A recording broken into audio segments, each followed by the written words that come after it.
अगर सुकून चाहिए तो पहाड़ों में चले जाओ, और अगर प्यार चाहिए तो झीलों की गहराइयों में डूब जाओ। और इस शहर में पहाड़ और झील दोनों है। यूं ही नहीं इसे झीलों का शहर कहा जाता है। एक शहर जो सिर्फ एक जगह नहीं, एक एहसास है, जहां पहाड़ों की ठंडी हवा हर फिक्र मिटा देती है और ब्रिटिश एरा की विरासत, इतिहास और शान, राजभवन, जहां की हर दीवार आज भी ब्रिटिश काल की कहानी सुनाती है। स्वागत है आपका नैनीताल में, जो अंदर से शांत और बेइंतहा खूबसूरत है। तो ये उन दिनों की बात है जब मैं उत्तराखंड के पिथौरागढ़ जिले में नेपाल बॉर्डर के पास स्थित एक छोटे से गांव जुलाघाट के सरस्वती शिशु मंदिर में पढ़ा करता था। सर्दी की वो छुट्टियां जब ठंडी हवा के साथ जिंदगी थोड़ी और मीठी लगने लगती थी। तब ना तो ये सोशल मीडिया था, ना थी इंटरनेट की दुनिया, और ना ही कोई फोन की रिंग हुआ करती थी। थे तो बस कुछ दोस्त जिनके साथ हम पूरा दिन यूं ही बिता दिया करते थे। हर सुबह का कोई प्लान नहीं होता था, कहाँ जाना है, क्या करना है, ये कभी सोचा ही नहीं जाता था। बस निकल पड़ते थे दुनिया जीतने।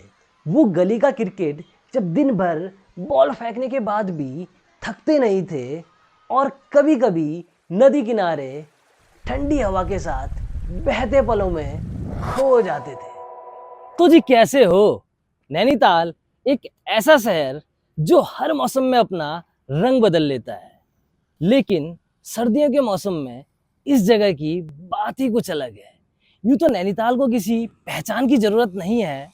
नैनीताल पूरे देश का सबसे पॉपुलर हिल स्टेशन में से एक है। तो जी कई सालों पहले दोस्तों के साथ देखे हुए सपने आज मैं वो अकेले जीने जा रहा हूँ। अच्छा, अकेले नहीं, meet my new friend meteor 350। हम दोनों मिलके 2025 में कई सारे ट्रिप्स करने वाले हैं। वाट लगा देंगे हम सारे पहाड़ों की। अब देखना ये है कि बिना दोस्तों के ये सफर उतना यादगार बन पाएगा या नहीं। तो चलो चलते हैं।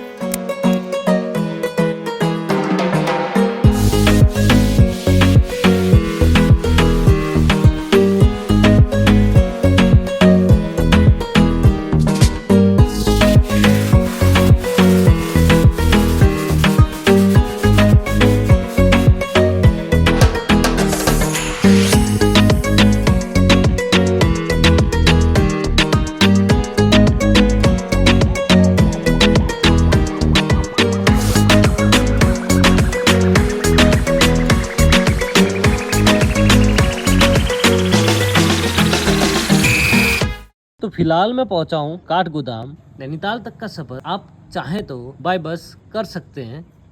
दिल्ली से आपको नैनीताल के लिए डायरेक्ट बस मिल जाएगी, जो लगभग 7 से 8 घंटे में आपको नैनीताल छोड़ेगी। और बाय ट्रेन आप काठगोदाम रेलवे स्टेशन तक आ सकते हैं। वहां से आपको टैक्सी मिल जाएगी नैनीताल के लिए, जिसका डिस्टेंस है 36 किलोमीटर। और बाय फ्लाइट आपको आना होगा पंतनगर हवाई अड्डे तक। वहाँ से 3-4 घंटों का सफर, और पंतनगर से नैनीताल की दूरी है लगभग 70 किलोमीटर। बुझ्नेले बुझी जान्छ, भेट्नेले भेटी जान्छन्।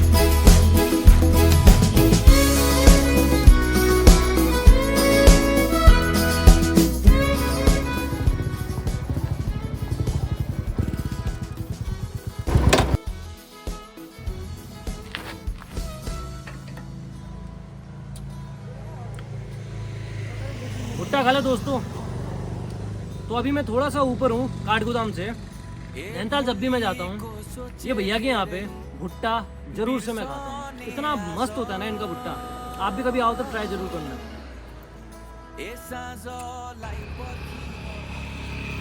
आज बुलेट की चाबी मेरे हाथ में है और सपना पूरा करने का वक्त भी। लेकिन कुछ सपने जैसे अधूरे ही रह जाते हैं। दोस्तों के साथ जो सफर सोचा था वो बस अब एक सपना ही बनकर रह गया है। आज सब अपनी अपनी जिंदगियों में इतने व्यस्त हैं कि उनके पास समय ही नहीं है अपने सपनों के लिए। जैसे जैसे बुलेट घुमावदार सड़कों पर चढ़ती गई, हर मोड़ एक कहानी बन गया। यह सफर सिर्फ मंजिल तक सीमित नहीं है, बल्कि एक जुनून, एक जज्बा और खुद को पाने का रास्ता भी है। हवा में वो ठंडक, धूल से भरे रास्ते, बुलेट की धड़गड़ाहट और बुलेट के टायर्स का सड़कों से मिलने का शोर एक अलग ही एहसास है।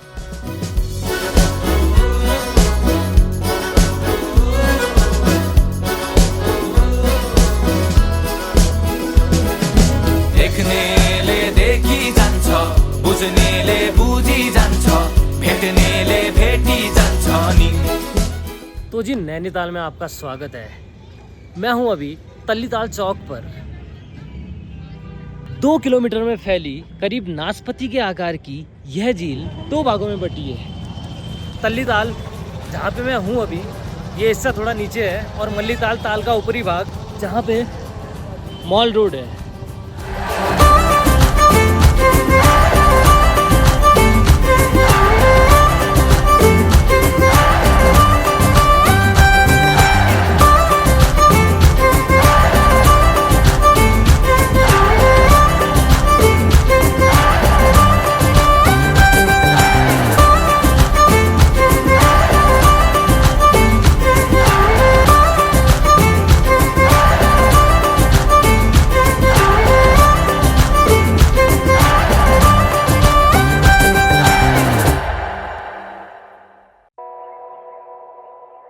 फिर एक दिन घनश्याम ने हमें बताया कि उसके मामा और उनके कुछ दोस्त नैनीताल घूमने गए हैं अपनी बुलेट में, और वो जगह किसी जन्नत से कम नहीं है। और तभी से एक सपना हमारी आंखों में बस गया कि एक दिन हम भी नैनीताल जाएंगे अपनी बुलेट में, वो भी सभी दोस्तों के साथ। वहाँ पहाड़ों के बीच होगा कैंप फायर, झील में बोट चलाएंगे, खूब मस्ती करेंगे। हर दोस्ती में एक ऐसा सपना जरूर होता है जिसे हम सब मिलके जीना चाहते हैं। क्या आपका भी कोई ऐसा सपना है जिसे जीना बाकी है? हमें कमेंट में बताएं। स्कूल शुरू होने के 1-1.5 घंटा पहले ही स्कूल पहुंच जाना और बैठकर बस इधर उधर की गुफ्तगू करना, और उन्हीं डिस्कशन के बीच में एक मेन टॉपिक में अब नैनीताल और बुलेट रहने लगा। हर साल वही बात। इस साल नैनीताल पक्का।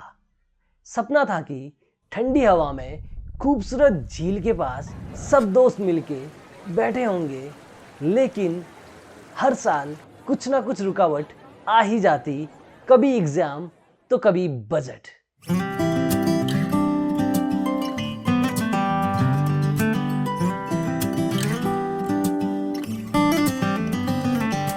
बेवजह लड़े भी हम जरा सी बात पर, प्यार भी जताए हम जरा सा डांट कर। आए दिन मुसीबतें नई हम लाए हैं, जिंदगी जो सुलझी तो हम फिर उलझाए हैं।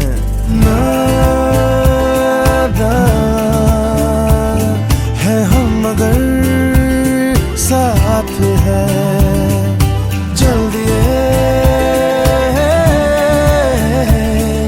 रास्ता जहाने चले।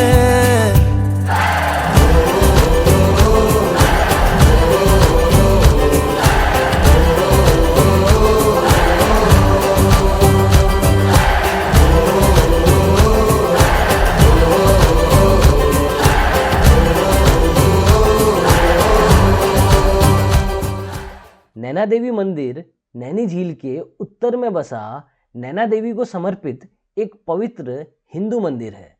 यह मंदिर 51 शक्तिपीठों में से एक है।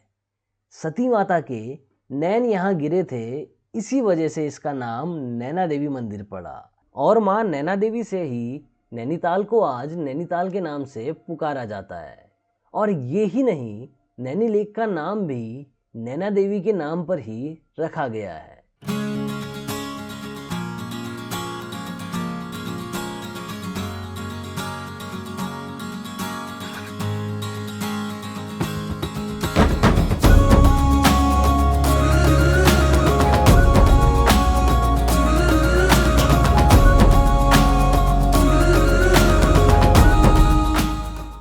और नैनीताल से सिर्फ कुछ ही दूरी पर है राजभवन, जो आपको नैनीताल के इतिहास के एक और पहलू से मिलवाता है। ब्रिटिश इंडिया के गवर्नर का ये ऑफिशियल रेसिडेंस एक विरासत का हिस्सा है। ओ एक एक जोड़ सबने पकड़ी दूजी बैया, धूप अब मिली तो कल मिलेगी तुझको छैया, बेपरवाह बंजारा बिन सोचे बस चल पड़े, नाचती है जिंदगी हर पल ताता थैया, बेफिक्र जो निकले तो घूमेगा ये पहिया, बंजारा सोचे ना अपनी धुन में बस चल पड़े। आसमां में एक तारा है दुआली है खड़ा, एक बार देख ले तो टूट जाएगा रे। हे यो बंजारा दिल दमारा है यो बंजारा रे, हे यो बंजारा दिल दमारा बेपरवाह चलता रहेगा। अभी राजभवन के अंदर एक बहुत ही खूबसूरत म्यूजियम का निर्माण कराया गया है, जहां आपको 10 मिनट का गाइडेड टूर कराया जाता है। 113 कमरों का यह भवन, जिसकी आर्किटेक्चर बहुत ही शानदार है, जो कि यूरोपियन आर्किटेक्चर के दर्जे पे यहाँ का आर्किटेक्चर कराया गया है। यहाँ के लस ग्रीन गार्डन, देवदार और पाइन के पेड़ों के बीच बिखरे हुए रास्ते आपको एक अलग ही दुनिया का एहसास दिलाते हैं। तो एक बार तो राजभवन को देखना बनता ही है। और नैनी लेक पर बोटिंग एक ऐसी एक्टिविटी है जो हर विजिटर को करनी ही चाहिए।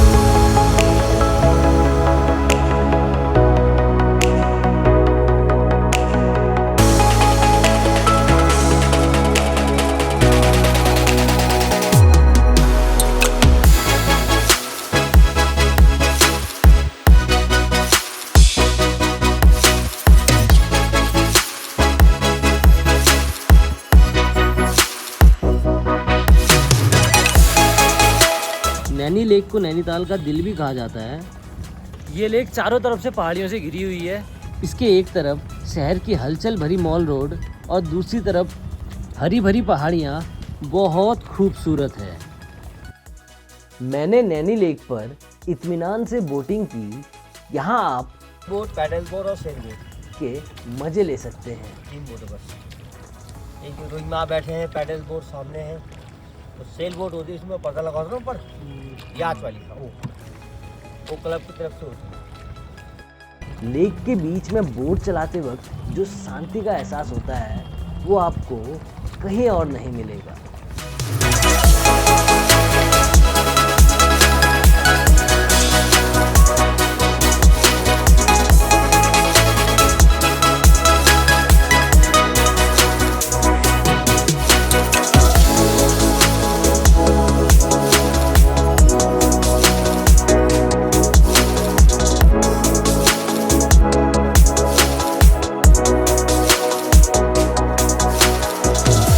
मिलते हैं आपसे कभी। बिल्कुल आइएगा नेक्स्ट टाइम कोई भी ठीक। फैमिली के साथ। ओके। Boating done. तो भैया जी शाम हो गई है यार। हालांकि मेरे बैग में कुछ ज़्यादा वजन है नहीं, लेकिन इतना भारी लग रहा है ना। सुबह से ढो रहा हूँ मैं, करीब 8 बजे से लेके अभी 6 बज गए, अभी तक ये बैग ढो रहा हूँ। बहुत भारी हो गई है। अब जा करके मैं रूम ढूंढता हूँ, फिर आगे की जर्नी आगे कंटिन्यू करते हैं।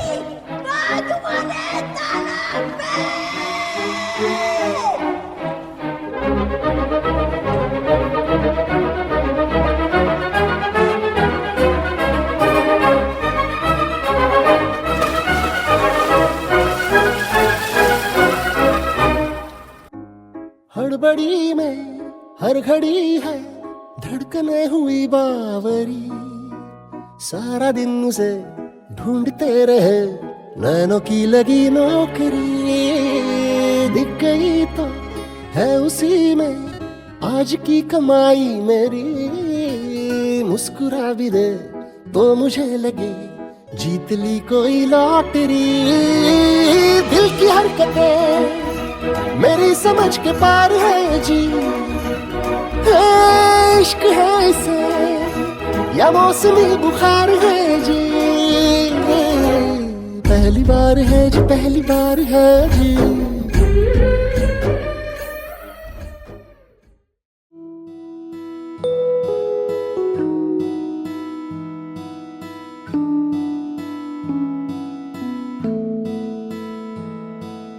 राह के किनारे पे पेड़ की छाँव में बैठ जा मुसाफिर कभी।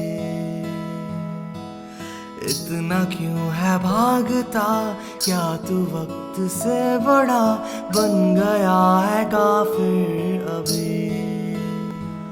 मिल जाएगा एक दिन तुझे तेरा वो आसमां, जब गुम हुई है तेरी हंसी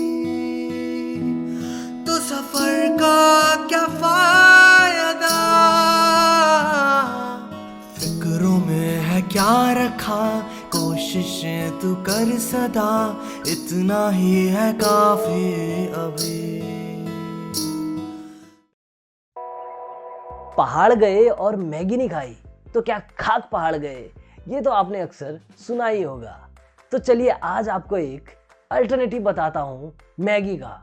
मेरा गांव नेपाल बॉर्डर से सटा हुआ होने की वजह से एक चीज़ थी जिसका लुत्फ हम अक्सर उठाया करते थे, वो थी नेपाली चाव चाव। और हमारे भगत जी क्या ही बढ़िया चाव चाव बनाया करते थे, वाह। कुछ दोस्त तो चाव चाव खाते खाते ऐसे वादे भी किया करते थे कि जब हम स्कूल पास आउट हो जाएंगे ना, तब हर साल कहीं घूमने जाएंगे और खर्चा सारा तेरा भाई उठाएगा। लेकिन वो दिन आज तक नहीं आया। तब ना स्कूल का टेंशन, ना होमवर्क का सोचना, बस हम और हमारे दोस्त। सर्दी जितनी तेज होती, दोस्ती उतनी ही ज़्यादा गर्म। ठंड से तो हम दोस्त चाय की चुस्की और बॉन फायर के साथ मिलकर लड़ लिया करते थे, लेकिन यादों का वो सफ़र जो कभी पूरा ना हो सका, वो पल, वो बातें, वो हंसी आज तक मेरे साथ है। वो सपना सपना ही रह गया। तो जी दोस्तों, good morning from Nainital. This is day 2 और अभी सुबह मैं बर्फ़ देखने जा रहा हूँ। ऊपर किलबरी साइड कहीं बर्फ़ पड़ी है कह रहे हैं। तो ये देखो, गाड़ी में पाला जम के ऐसा लग रहा है कि जैसे हल्की हल्की बर्फ़ ही पड़ी हुई है सब में। इधर दिखाता हूँ, ये देखो अपनी गाड़ी पे। भाई ये तो बहुत गहरी है, ये बहुत मोटी पड़ी है।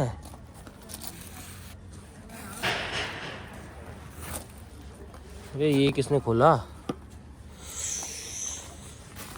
तो जी ये है मेरा फ्रेंड मेटियोर 350।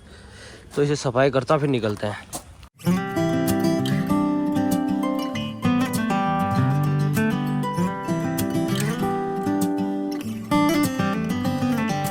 बेवजह लड़े भी हम जरा सी बात पर, प्यार भी जताए हम जरा सा डांट कर।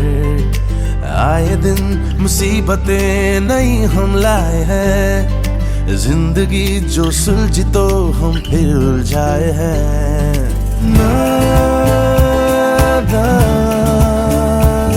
है हम मगर। तो भाई पहली बार हमें यहाँ पे देखने को मिली है ये। और ये भाई आज है ना, एक किसना भाई अपने को घुमाने के लिए लाया हुआ है। पहला पैच ये है, अब देखते हैं आगे ऊपर कितनी बर्फ बाकी है। होगी ज़्यादा बर्फ, हो सकती है ऊपर। तो दोस्तों यही है यार, कुछ बहुत ज़्यादा बर्फ़ तो पड़ी नहीं है, लेकिन क्योंकि आगे पूरा जहाँ भी पड़ी हुई थी पूरे में धूप आ गई। धूप जहाँ आ गई तो वहाँ पिघल गई है, तो बस थोड़ा थोड़ा यहीं पे पड़ी हुई है। ये भाई ये भी बहुत सख्त है। अभी तो वो थोड़ी सी हुई थी, अगर अब मौसम बिगड़ गया तो फिर स्नोफॉल पक्का ही होगा। अच्छा, अगर मौसम बिगड़ेगा तो हाँ, वैसे पड़ते रहती है बर्फ़ यहाँ? पड़ती तो रहेगी, मतलब अभी तो इस साल तो हल्की सी हुई है, वरना पूरा बहुत उसी तक होती है। तो मेरे भाई ये यहीं के लोकल हैं, लेकिन इनके तो मज़े हैं। लेकिन बर्फ़ पड़ती है तुम लोग तो खूब एंजॉय करते हो क्यों? हमने तो भाई 100-200 किलोमीटर दूर आना पड़ता है बर्फ़ के लिए। सामने में देखो बहुत सुंदर सुंदर पहाड़ भी दिख रहा है। बर्फ़ 12 तारीख को अगर हम आए होते तो बहुत बर्फ़ देखने को मिलती, क्योंकि उस दिन पड़ी थी। मैं आया 13 को, तो अब क्या पता है उस दिन पड़ी थी करके। मैं तो कुछ ज़्यादा होगी सोच रहा था बर्फ़, लेकिन कम है। चलो कोई नहीं, चलते हैं अब। तो भाई किसना आ जाओ, हाथ बुलाओ। किसना भाई को हम यहीं पे छोड़ के किसना भाई को बाय कर रहे हैं। चलो किसना भाई, बाय, फिर मिलते हैं कभी और। और यहाँ आके आपको इको क्यू गार्डन भी ज़रूर ट्राई करना चाहिए, खास करके आप बच्चों के साथ हैं तो।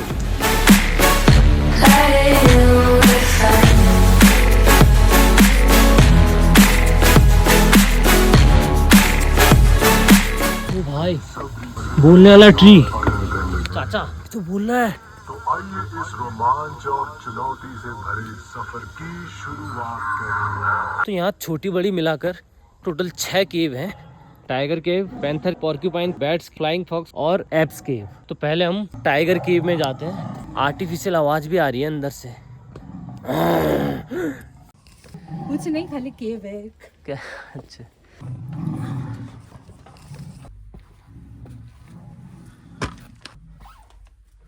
सही है। थक गया।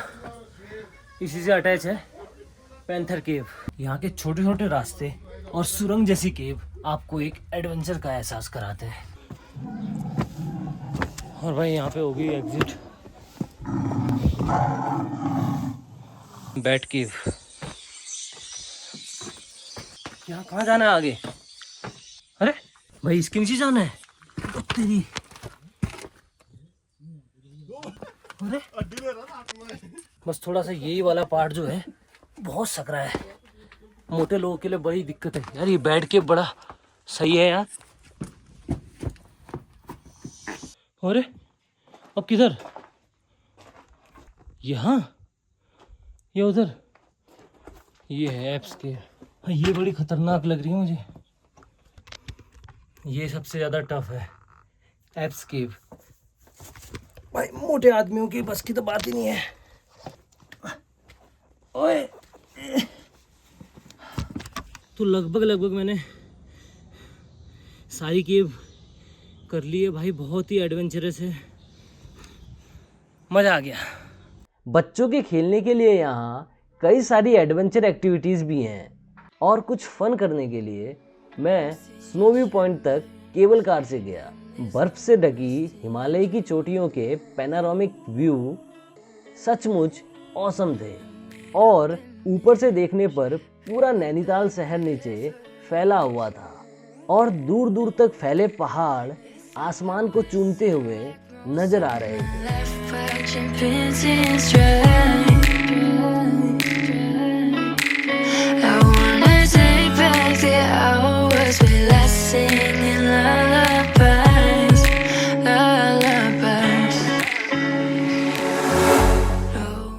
जैसे ही cable car snow view point पर पहुंचती है, मेरा स्वागत करती है वो ठंडी हवा जो पहाड़ों के दिल से निकलती है। और जब नज़र उठती है तो सामने होता है स्नो कवर्ड पीक्स का एक अद्भुत नज़ारा जो हर ट्रैवलर के दिलों को छू लेते हैं। यहाँ आके सिर्फ नज़ारे ही नहीं, बाल्टी भरकर सुकून भी मिलता है। तो रोपवे के साथ आपको डायनासोर पार्क की राइड फ्री मिलेगी।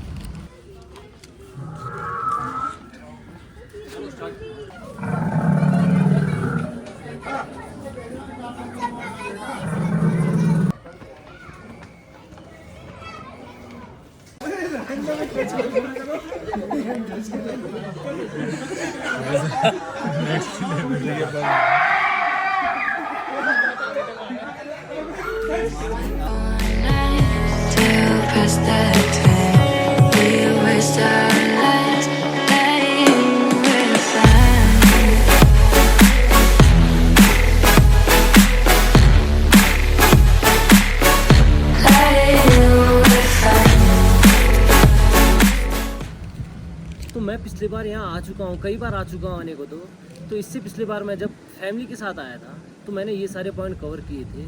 वो आपको मैं दिखाता हूँ। 3, 2, 1। तो भैया के साथ अभी जा रहे हैं घूमने। हिमालय दर्शन जा रहे हो आप, और नदी लेक व्यू पॉइंट जा रहे हो, और लव पॉइंट सुसाइड पॉइंट जा रहे हो, ठंडी गुफा में जा रहे हो, और ड्राई लेक जा रहे हो, 12 पत्थर ट्रैकिंग पॉइंट जा रहे हो, स्नो व्यू पॉइंट जा रहे हो और एडवेंचर में भी जा रहे हो। तो इतनी जगह ले जा रहे हैं भैया। अभी पहुंच गए हैं एडवेंचर पार्क। अब यहाँ एडवेंचर एक्टिविटी करेंगे। तो ये है सभी राइड्स के प्राइसिंग। इसकी टिकट ले लिए। F1 रेस, गो कार्टिंग तो ये करते हैं, मजा आएगा। डर लग रहा है। डर इसमें क्या कर रहे हैं?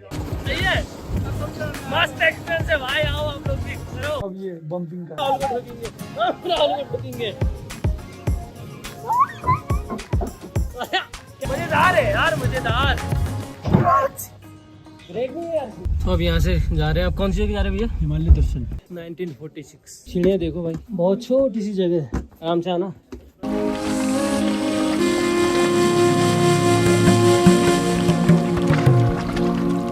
ये है मैंगो लेक व्यू पॉइंट। तो यहाँ से भी अच्छा व्यू दिख रहा है, देखो है ना सही। ये है ड्राई लेक। ये बरसातों के टाइम पे पानी रहता है, बाकी इन दिनों में सूख जाता है। ये मैड मेड लेकिन ठंडी गुफा। हाँ तो भाई बस ये है गुफा, बोलने का मतलब ये है। ठंडा हो रहा है राहुल? ठंडा, बहुत ठंडा हो रहा है।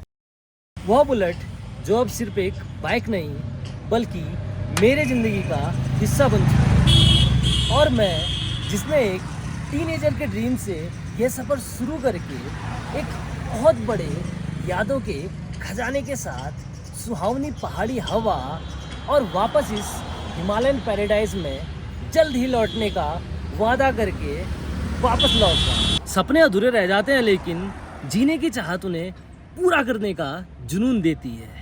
तो आपका कौन सा सपना है जो अभी तक पूरा नहीं हुआ, जिसे आप पूरा करना चाहते हैं? हमें कमेंट में बताएं। बाकी मैं मिलता हूँ आपको अगले किसी नए वीडियो के साथ। तब तक के लिए घूमते रहिए और सपने देखते रहिए। बाय।